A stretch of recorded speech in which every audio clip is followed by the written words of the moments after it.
Yes, yeah, welcome back to the show. The show is Perspectives. You know that what we do here is to give you the gist. If it happened, it's happening, or it's been talked about. The old gist is here on the show. Habib, you know. This morning we're talking in Nigeria. It's all about CAMA. The law of CAMA. The law of CAMA. The normal law of CAMA, Habib. It's a different one this time around. The normal law of CAMA is anything that goes up will definitely come down. But you know, this CAMA, you know what we do here? We try to break down the news so that everybody, the layman, can understand what is happening in the polity, and that's why we're here. And that's why I brought in somebody to enlighten us so much. You know, time is not a friend of ours, but I know he's going to do justice to it. I have in the studio with me, he is a legal practitioner, and he is a clergyman. So who else is qualified to talk about this? I have Mr. Barrister Jide Ologun in the studio. Good morning, sir. Pastor. Okay, Pastor. Good morning. Good morning, sir. How are you? It's always good to have you in the studio. Quickly, just tell us, in fact, just explain this law of CAMA. Okay. To start with is the Companies and Allied Matters Act. And that has to do with the registration of companies in Nigeria, and including the non-governmental organizations under the Part C. And that is where the core discussion today, the complaints we are beginning to have with the recent one, is coming out. And we had the CAMA of 1990. So, and it's been amended now. We now have a new one that the President signed into law on the 7th of August 2020. Which is the CAMA 2020. And which is the board of contention. There are several sections in it, but in particular, section 839, subsections 1 and 2 are the ones bringing CAMA to the front burner. Okay, right. This has not really gone down well with many people, especially in the churches. You know, there are claims that the act is particularly targeted against the church and Christianity in Nigeria, as it is with most new laws and regulations. There had always been cases of fear. Sometimes they are genuine, and at other times they are exaggerated, like we all know. Okay, what is the situation here? Is it something that is absolutely unnecessary, or does it have its own benefit, you know, that on the long run probably will better the society? You know, prima facie, I'm talking on the face of the law itself. The church is not specifically mentioned. But the church happens to be under non-governmental organizations, like we call NGO. And there are other provisions in the law. When this law was in the state of being presented as a bill, it was to ease business operations, to fight corruption, to help start-ups to pick up early, and to roll away some red tapes in the business operational environment. And of course also the aspect that appears to be affecting the church now by interpretation of some is that aspect of fighting corruption. So what is the palaver of church here? I mean, the section 839 says that where there is a complaint of misconduct, misappropriation, mismanagement of the NGO, that the commission can step in to suspend the trustees, appoint new ones, and that also may not be without a court order. You know, trial will have to take place, and those who are complaining, either the 1/5 of the association now of the church or Corporate Affairs Commission herself must bring concrete evidence to that effect. So, and before it can be implemented. Exactly. And the argument now is that the government has no business in setting up a church or contributing to the management of churches. Why should you now be trying to remove trustees and tamper with the processes? That is the argument of most churches. Exactly. But okay, let me just cut you one bit there. Please, and please, we know that the show is all about your perspectives, but we apologize we won't be able to pick your calls this morning. But send me text messages. We will read your messages. It could be text, it could be WhatsApp. I will read it out. But because of our time, so that we'll understand what we're talking about this morning. Okay, we can go on. Now, procedurally speaking, this law has been passed. In fact, in the expression of the Vice President of the country, Professor Yemi Osinbajo, who himself is a pastor of a very big church in the world, he has said that this is democracy, and if there are complaints, come through the normal process of, sponsoring amendments. Okay. Because like this law. Barrister is speaking grammar. I want to break this thing down. I think what he has said that, you see, churches, they are supposed to be NGOs. They are supposed to be charity. It's not that they are supposed to be. They are. Okay, they are charity organizations. Exactly. So NGOs, so this same law is affecting them, but because of churches, they are there. Now, they got in the layman's language. Government is saying that in case there is fraud, in case somebody has taken somebody money from somewhere, and money is disappearing and flying, and snakes are eating up money and things like that, it's happening. In such cases, the government the CAC will come in, they will investigate, and if they find that the person is guilty, they will just remove the board of trustees, and they will go and bring some other now from somewhere. The caveat, the caution, is the fact that right now the government lacks what we call trust capital. Okay. Because who is going to interpret what constitutes reasonable breach of trust? I bring an acid case on the table. Remember that recently the fine for hate speech was escalated from 500,000 to 5 million. Okay. And my lawyer came to say that it was revealed to him that a commander of Boko Haram is a governor.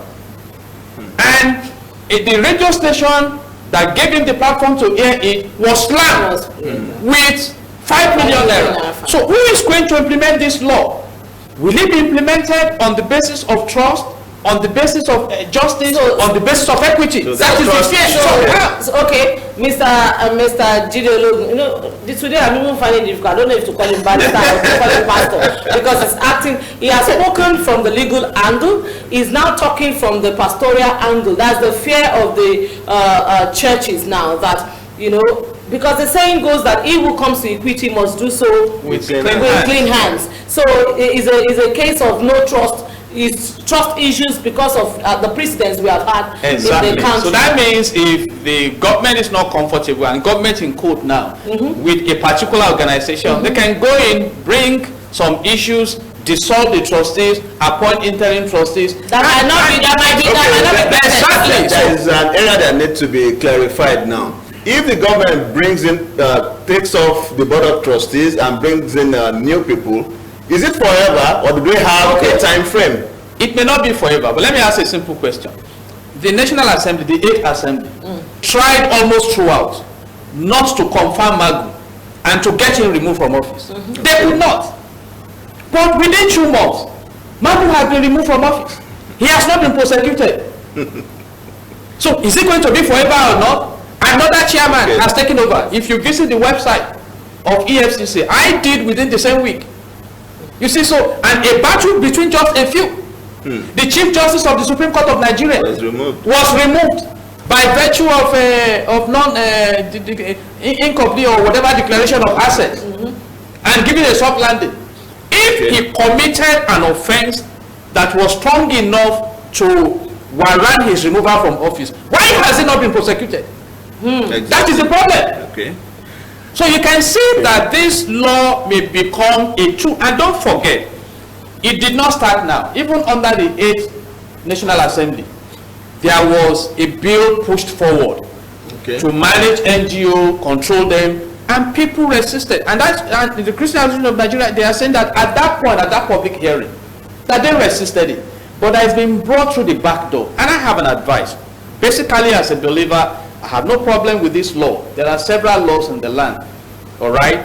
Because if you speak from the angle of Jesus Christ, who is the owner of the church, he says in Matthew 16:18 that upon this rock I will build my church, and the gates of hell shall not prevail against it. Okay, talking about the gates of hell, let me hold your thoughts with this now, because the pastor is preaching to us on the studio. Please send in your messages. I cannot pick your call, but I promise you, I'm going to read as many messages as I can before the end of the show. Okay. So if there are battles against the church, it did not start now. I recall that Saul of Tarsus rose up and started persecuting the church. So are you saying that this would be a for me, I retain my peace. Even if it is. I retain my peace. And again, on the platform of righteousness, Jesus says that the prince of this world came, and they have nothing in him. They searched him. If you read Daniel chapter 6 verse 12,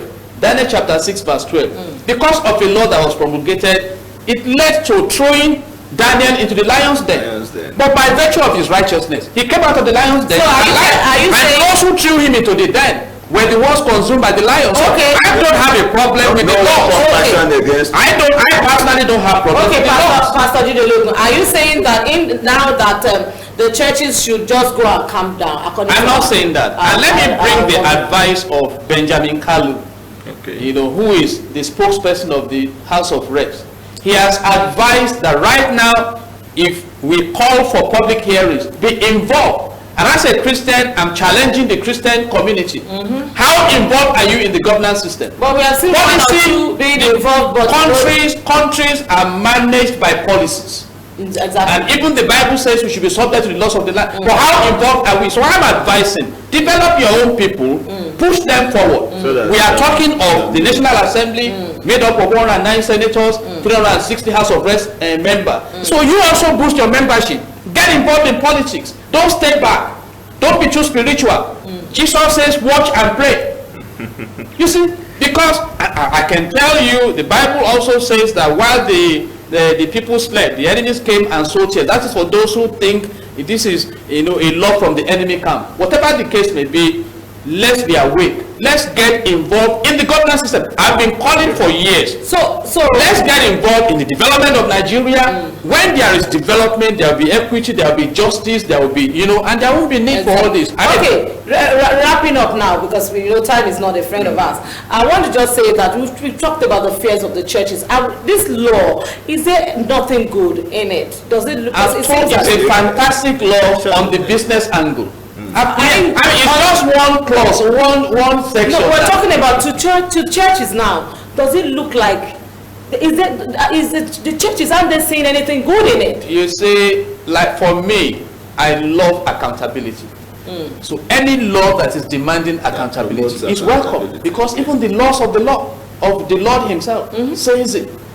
That let those who name the name of the Lord depart from iniquity. So if this law is seeking to target iniquity, so be it. You depart from iniquity if you are a church leader. Exactly. But then if it is an attempt to afflict the church, is it today that the church is being afflicted? It started from the olden days. Talking about Nigeria, if you monitor the history of church persecution, it's over 40 years. We've been having several reports. Yes. You say so. I want to look at it from the flip side as usual. Now, I'm under this law if I'm registered. Remember, it's NGO, is voluntary. I may choose to, and it can be spiritual too. I can choose to set up a body. People will attend, people will pay money, but I'm not registered under CAC. And that is illegal. That is illegal. That is illegal. You see, all churches are expected to be registered with the Corporate Affairs Commission. By the grace of God, I'm a certified corporate affairs consultant with the Corporate Affairs Commission. You're going to pay for that advert. I just brought that in to let us know. So if you have a church that is just operating without registry with the Corporate Affairs Commission, you are likely to already be in hell, because you are a part of an illegal structure. Okay, now you just God also approves of laws to regulate the environment. If the laws are not there, then we are in a jungle. Honestly, I have no problem. It's honestly a good time having Barrister on the show. Can you just wrap up all this for us in 10 seconds? You see, for the government, please, let's focus on developing Nigeria. I've never had a kind of debate like this in Saudi Arabia. I've not heard about debate like this in Singapore, in the UAE, where they have made room for prosperity. So I think we need to trust one another well enough. We need to empower the people. We need to roll away poverty. We need to collaborate. The suspicions are too many. And on the part of the people, please stay out of the lane of trouble. Exactly. See, the laws of the land are there, and if you know that you can be bombarded by the law, stay clean. I mean, we have the presumption of innocence under the Nigerian Constitution that says even if you accuse me of a crime, you must prove it beyond all reasonable doubt. Exactly. So this is not a death sentence, it's a caution. And like we said, please, whether you are a church or a mosque or NGO, get involved in the advocacy for national development. Exactly. When you stay by the roadside, you are likely to be passed by by the great things that are happening. Unfortunately, you'll be bound by the decisions that are taken. Exactly. Even when you don't show interest. Okay, thank you very much, Barrister Pastor Jide Ologun. He has advised this morning, don't sit on the fence. Get involved. Quickly, I'm going to read one or two messages. Revelation from Agbede Olushogbo. He says, I love your program. It's really educative and enlightening. Thank you. Thank you very much. Also, I have a message from, must churches be afraid if there's proper accountability on their part? Well, you didn't tell me your name. You didn't tell me where you were coming from. Sir, we have many pastors in politics. Where is their voice? But disappointed, but they did change the system. I'm afraid that is about all I can take this morning. Anyway, interesting comments. Finally, you know that we don't leave the studio without bringing you what is happening on social media. I'm going to give you just one tweet this morning, and that's from Jide Ologun. It's saying, on earning, never depend on single income. Make investment to create a second chance. On spending, if you buy things you do not need, soon you will have to sell things you need. On savings, do not save what is left after spending, but spend what is left after saving. Thank you very much, Mr. Jide Ologun, for being a part of the show. Habib Abdul, we got to leave the studio this morning. We got to leave and we'll fly back again next week. Exactly. Please connect with us on social media, on Instagram and Facebook at Watch Perspective, on Twitter at See Perspective. Connect with me on Facebook at YinkaKenny World, Instagram and Twitter at YinkaKenny1. Till I come your way, same station, same time next week. I remain your host, YinkaKenny is my name. Stay well, stay safe, and God bless you.